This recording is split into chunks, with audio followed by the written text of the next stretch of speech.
came up with this sort of cheesy tagline, something we really believe in, though. It's, we want to see the whole church whole again.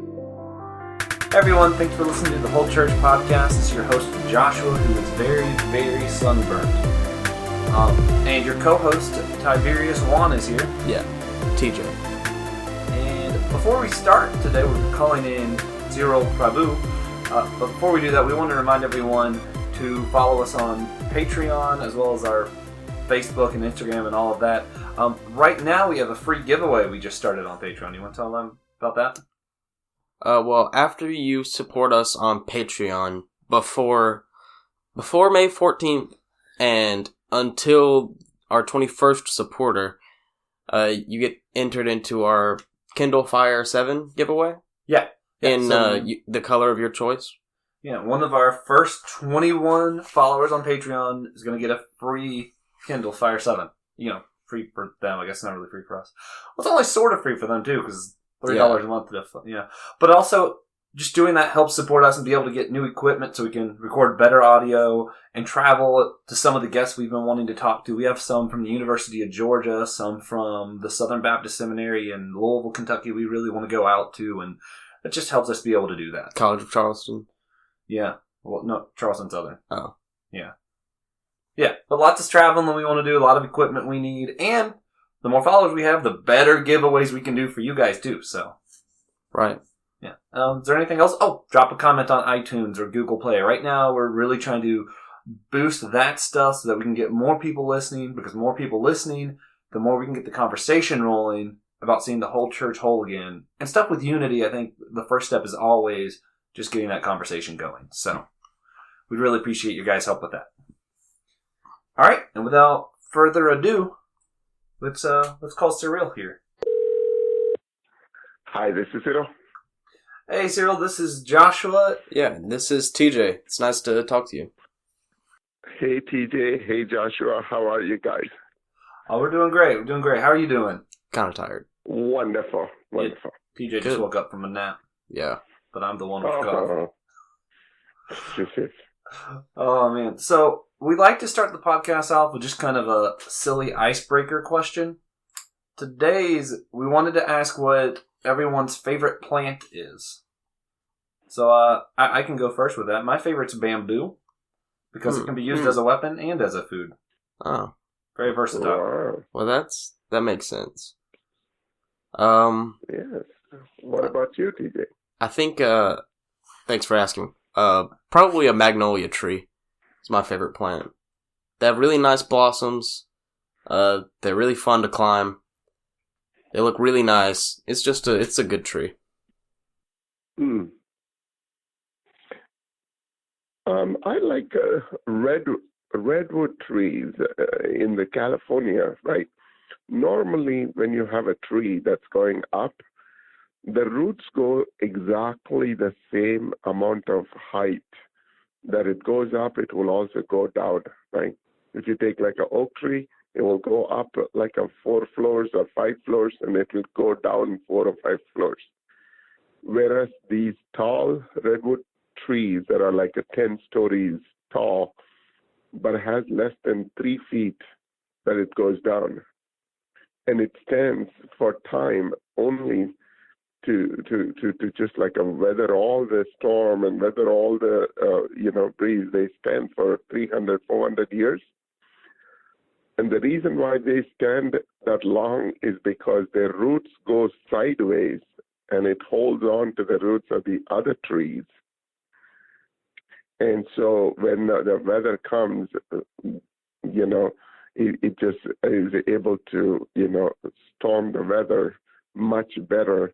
And they say even if you go to the top of the oak tree, you may not even see how far the root has gone sideways. Wow.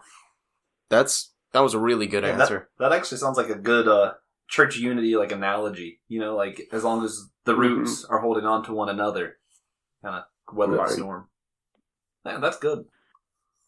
It's good stuff. Excellent. Yeah. So you do the Proverbs 226 ministries? Yes. Yes, and that's what's Proverbs 226? Did you have that on hand? Yes. It is train up a child in the way he should go, and when he is old, he will not depart from it. It is very easy to just look at the life of somebody and say, oh, this is not working well, or that's not working well. There is a saying in my language that says, if their identity is not properly framed up by the 5-year-old, then it's very hard to change that even when you become 50. So you have to train somebody when they are young so that they will hold on to the truths even when they get older. And that's a good truth. What's just out of curiosity? What is your original language?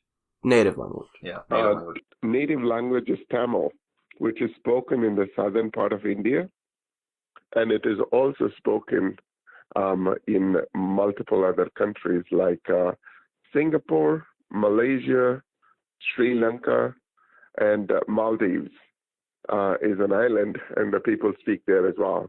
And in Sri Lanka, Malaysia, and Singapore, this language is also almost like a national language because it appears on their currency. Wow, I had no idea. That's really cool. Wow. Super. Man. So we wanted to ask you to try and get a little bit in detail just about the ministry. It says on the website you have, what's the 4 E's? The E4 program? Say that one more time, please. You think your website says it's a E4 program that y'all run through, right? E4? Like encourage, engage, educate, and empower. Oh, yes. It's those are different attributes of this program. So let me back up and talk about what is Proverbs 2-6, right? And what it does and why is this important. Number one, Proverbs 2-6 ministry works with children whose parents are in prison.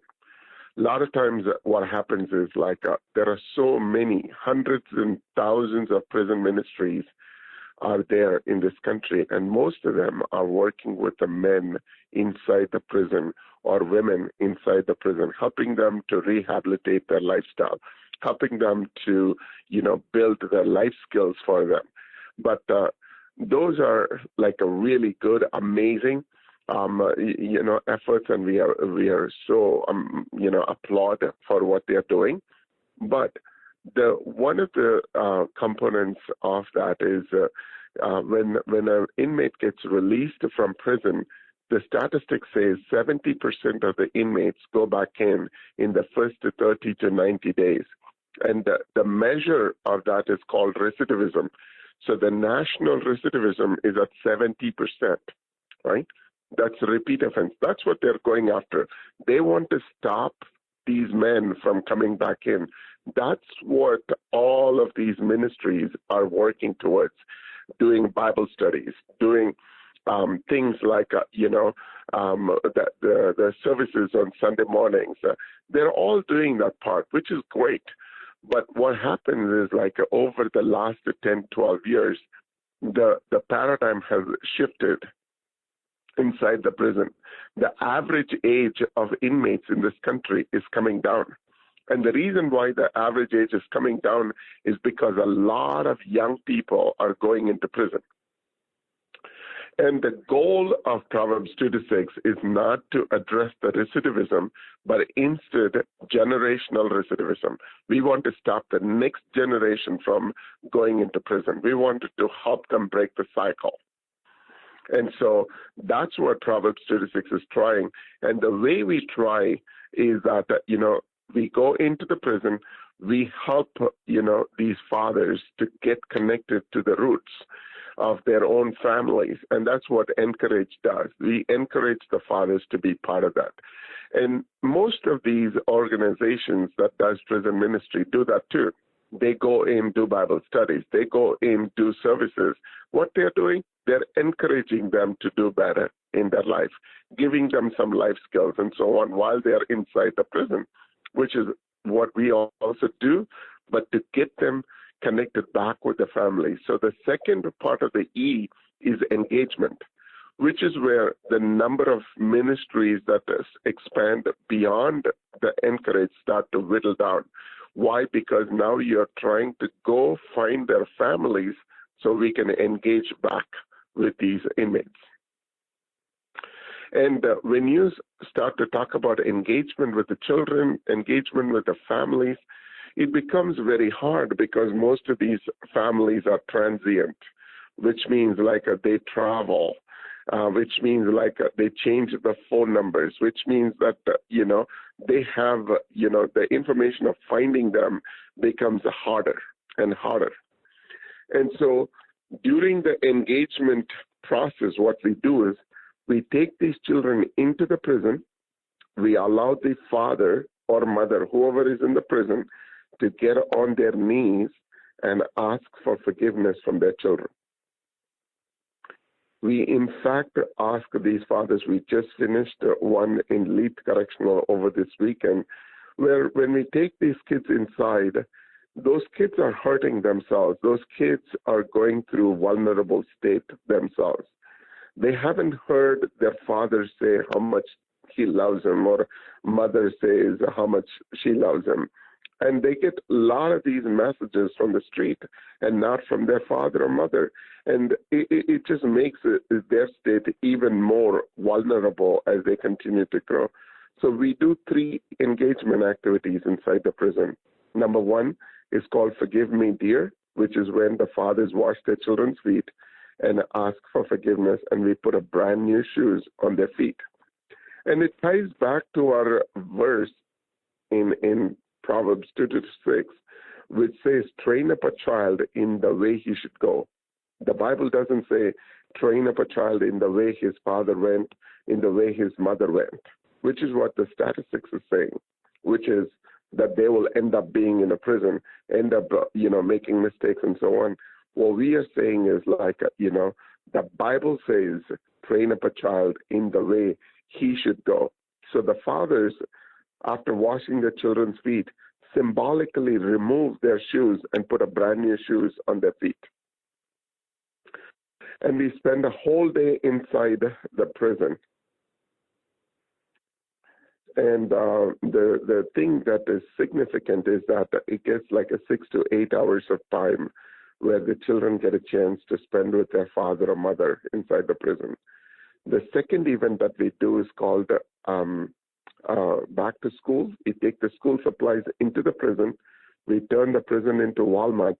We allow the fathers to pack the bags for their children, and we take the bag and we deliver in the name of that father or mother. And the third thing that we do is we take these girls into the prison because oftentimes one of the biggest difficulty for this program is that the young girls getting pregnant at a very young age. And so we want to help these children break the cycle, and we take them into the prison so that the fathers can, hold their baby girls and tell them how precious, how beautiful she is, and how much he loves them. When they hear from their fathers the affirmation, it changes something in their life. When they get a chance to invite their daughters for a dance with the flowers in their hands, and when they're holding them closer, they're telling their daughters how much they miss their daughters in their life, and it starts to heal. And so this is the engagement, and then we also equip the children with mentoring, and then we enable them with a scholarship so they can go to college, through this journey. Right. Wow. So we were wondering if during that reconciliation phase where they're visiting and they see them, could that be dangerous? No, it is not. The reason why it is not is for 2 reasons. Number 1, not all fathers can be part of this program. They have to be disciplinary free for 1 year before they can be part of this. So before their kids come in to see them, 1 year prior to that, they are being watched and monitored. inside the prison. So this is an incentive for a good behavior that they have. And so the prisons actually like what we are doing and helps us to do this program better, only because it makes the prisons even safer for these men to get into trouble inside the prison. That's number one. Number two, what happens is, like, most of these men don't get a chance to be with their children the way that Proverbs 2-6 provides, which means, like, when they're inside that room, they can be fathers to their children. They can feed their children. They can, celebrate all their missed birthdays when they're in there. They can pack the school supplies. So the fathers know what is at stake for their own children, and they do everything possible to make this a special day for their sons and daughters. Wow. That's really impressive. And we also were wondering how you fund this program. What some of your avenues of fundraising are. Yeah, because one thing that I thought was cool on the website, it says y'all help kids go to college too, and that's pretty hefty expense. Yeah. Yeah. Yes. The funding is one of the difficult parts of this organization as well. But at the same time, what we are doing is, like, we do a lot of fundraising events throughout the year. One of them is, like, we run for scholars during the July, August time frame, where each of them run and raise money for their children. When I say their children, the children that they support. And so we have that event that goes on. The second one is we do have a fundraising gala towards the end of the year where we try to raise money. And then the third thing, we also write grant and receive the fundraising through grant, and then individuals who provide money for this organization. Wow. That's cool. So if someone wanted to be a part of one of those fundraising events, what's the best way they could hear about it? The very simple is if you go to Proverbs 2-6.org. It's Proverbs, like in the book of Proverbs, and one word, Proverbs 2-6.org. Underneath the events, we start to put all of our events, both the events that we do inside the prison and also the fundraising events are there. So you can easily participate through that.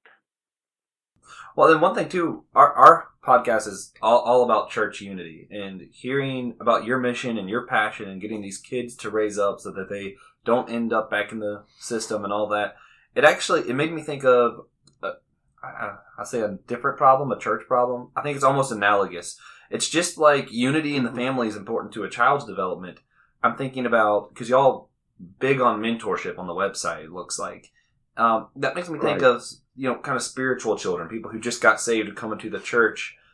And I wonder if part of the problem with church unity today is maybe we don't have enough mentors, enough people going to young Christians and building them up in that way so that they don't know how to be united.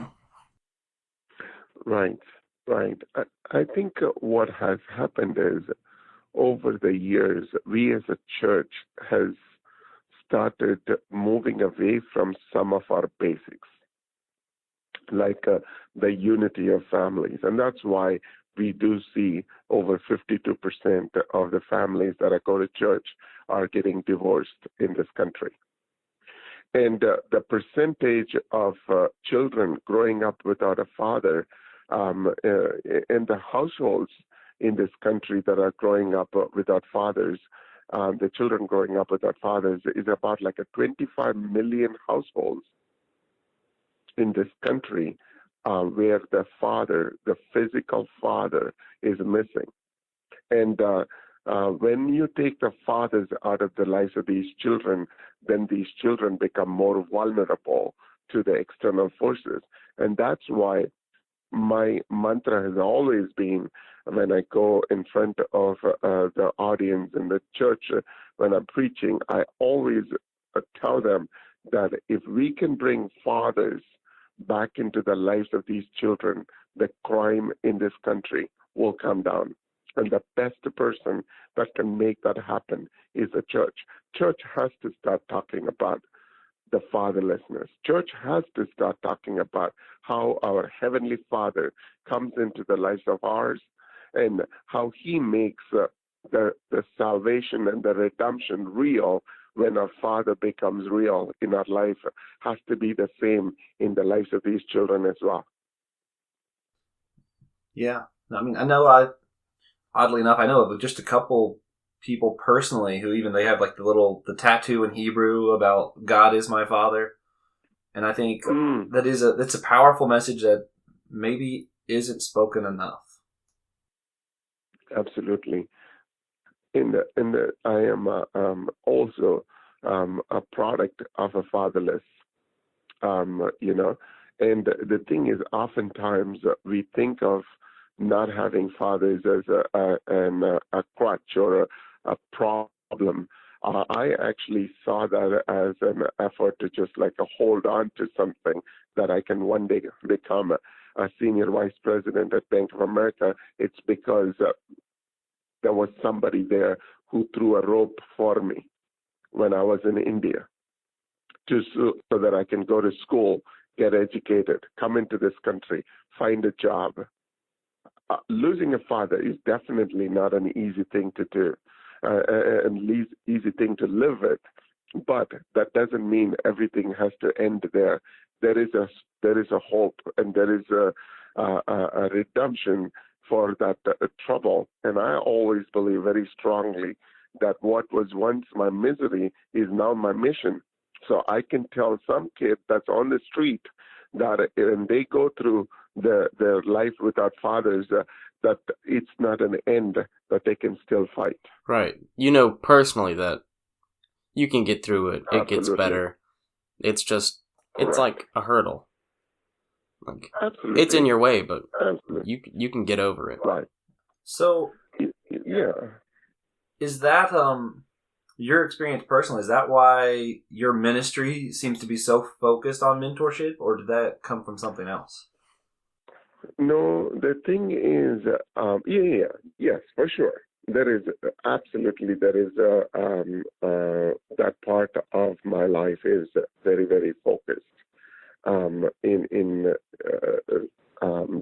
getting my life situated, and how I transferred that energy into starting Proverbs 2-6.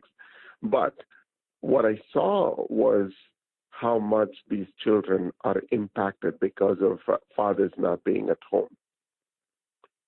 And I wanted to use what I learned through this journey so I can help somebody else.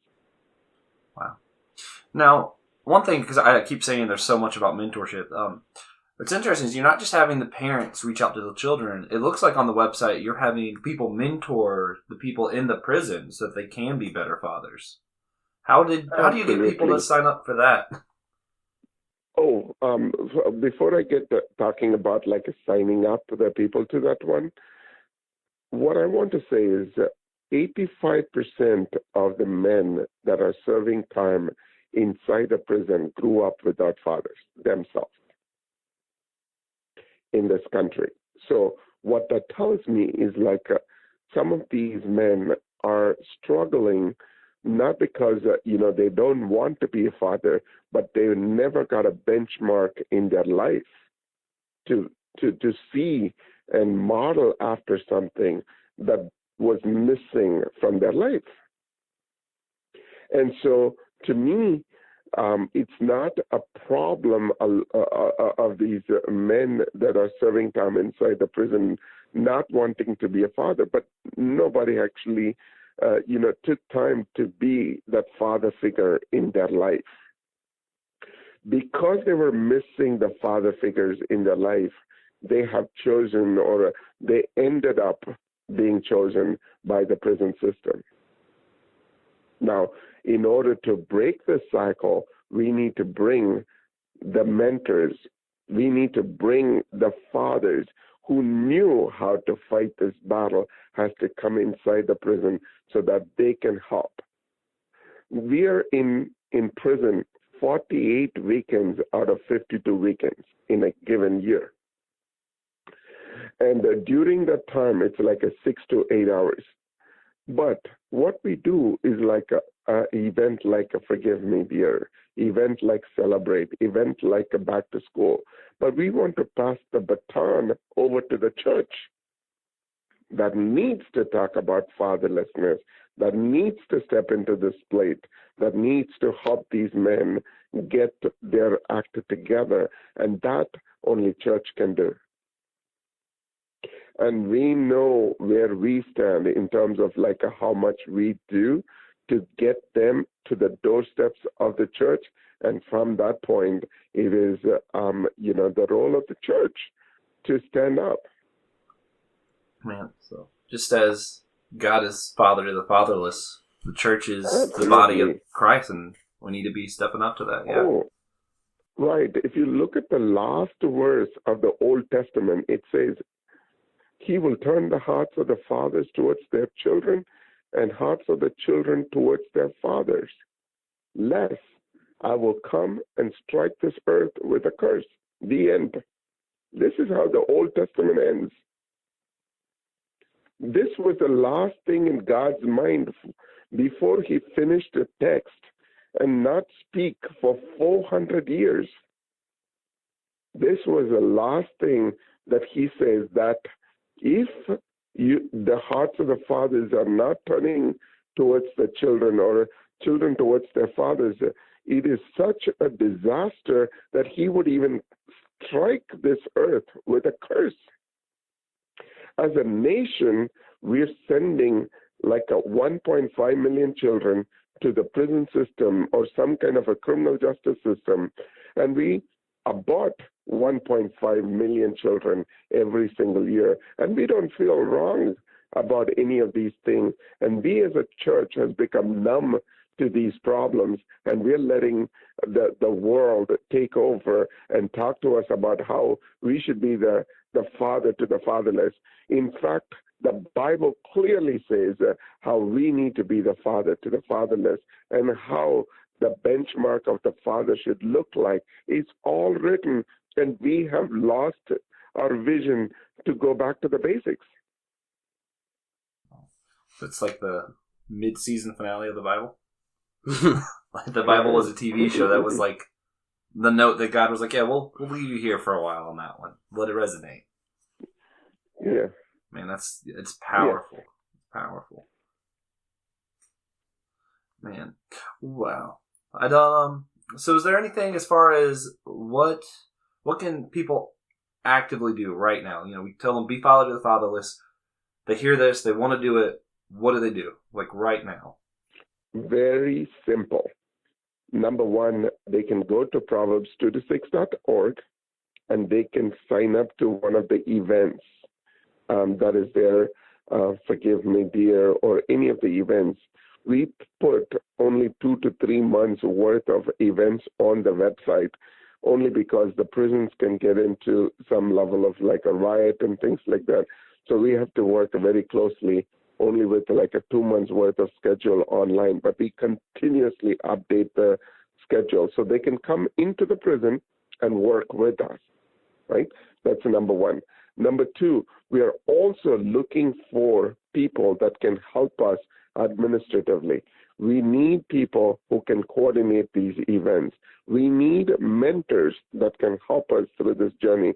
And we also need educators who can continue to take this message so they can expand this across this nation. Wow. And yeah, just like you said, they can reach you. If we wanted to do that, we could just go to the website and contact you through that, right? Absolutely. The other part, yes, definitely through the contact us, send a quick email, and we will be more than happy to respond as quick as possible. And I believe your email is Cyril at Proverbs2to6.org. Yes. Yeah, right. Wow. And then,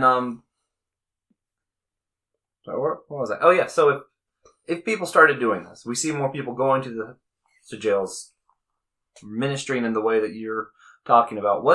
What difference can we see in our communities? Is it just less crime, or would it be something noticeable on a day-to-day basis? What would it look like? So what we have done is we are like a very data-driven organization. We measure everything that we are making an attempt on. So 2 prisons we measured. The national recidivism is at 70%, which means, the percentage of men coming back into prison is about 70%. For every 100 men that gets released in this country, 70 of them will come back into prison. States like, Texas, every year, about 70,000 men and women come back into prison after being released every single year, right? But with the Proverbs 2-6, the fathers who wash their children's feet, the fathers and mothers who are celebrating their birthdays together, the fathers and mothers who are thinking about their families, it's 1.8% of these men are coming back into prison compared to a national 70%. So that's pretty. Yeah, that's powerful. That's improvement. This is an empirical evidence. This is not even some untangible number. It's a tangible number. 68.6% better. Yeah, that's insane. 1.8% compared to a 70% nationally. That's insane, man. Well, that's great stuff, and yeah, hopefully people will be checking out the website and contacting you with that. The other thing we like to wrap up on is what we call the God moment of the week. It's just something that if you had something in your personal devotion time or while you were praying or something, there's something that God touched you with this week, just to share before we end this up. For example, mine this week. Absolutely. Right. So I'm reading right now on the Psalms where it talks about trust in the Lord, right? And do good. Delight yourself in the Lord, and he shall grant the desires of your heart. And this verse ends so beautifully where it says, feed on his faithfulness. And my point of this and why God is speaking to me is like oftentimes we are thinking about like a trusting God. We are wanting to trust God. But when the problems hit us hard and harder, right? There was one message that I just heard recently that, if you're a son of a pastor and just got electrocuted by an electric plug by mistake, and it was underneath the pulpit and died, and the pastor needs to preach from that pulpit. He needs to have the strength to overcome the fact that you lost your son, and you still need to tell the people the God that you worship is still a good God. You need to trust him enough to know that he is a God who can change lives even today and still do good. Yeah, that's a challenge. Yeah. Wow. That's mine this week is, I guess it's really simple. I was reading a book about the Exodus by Richard Friedman. Yeah, and he was just talking about how a lot of people didn't believe in the Exodus because, archaeology had all these different discoveries and stuff, and it wasn't sure if it was true. And he posed the question of, what if it happened the other way around? What if, instead of we had the Bible, then saw this archaeology, we had the archaeology, and then suddenly we had the Bible? He said, man, if we just discovered the Bible, we would be using it in a way that we're like, wow, all of a sudden all this archaeology makes sense. And he's like, yeah, but because we've had it, it's just like we're naturally inclined to doubt it because, the archaeology doesn't necessarily mean this. He's like, well, if we had it the other way around, we would use the Bible to say that that's true. And it just, I don't know, it kind of hit me in a way of, do we trust the Bible like we should? I feel like sometimes we just don't, which I guess it's a simple thing, but it was, I don't know, kind of opened my eyes a little bit. Right. Absolutely. And I think for me, it would be just my God moment for this week would just be the realization of like how many people are actually truly interested in church unity. Like we've had several guests, we've got a lot lined up, and it doesn't seem like we're gonna be able to run out of guests anytime soon. And I think that's actually a really good sign for what we're trying to accomplish. And just, through God, all things are possible. Church unity, Amen. that's not going to be a problem for much longer. Yeah. At least I don't think. I mean, it's God's church. He's got this. Amen. Yeah. Man, that's good stuff. Well, thank you, Mr. Prabhu, for your time, and it's been great, man. Wonderful. I'm glad I could be on this and talk about the mission of Proverbs 2-6. Awesome. All right. Thanks, brother. Thank you. Take care. All right. Bye. Have a nice day. All right. And that was Cyril Prabhu.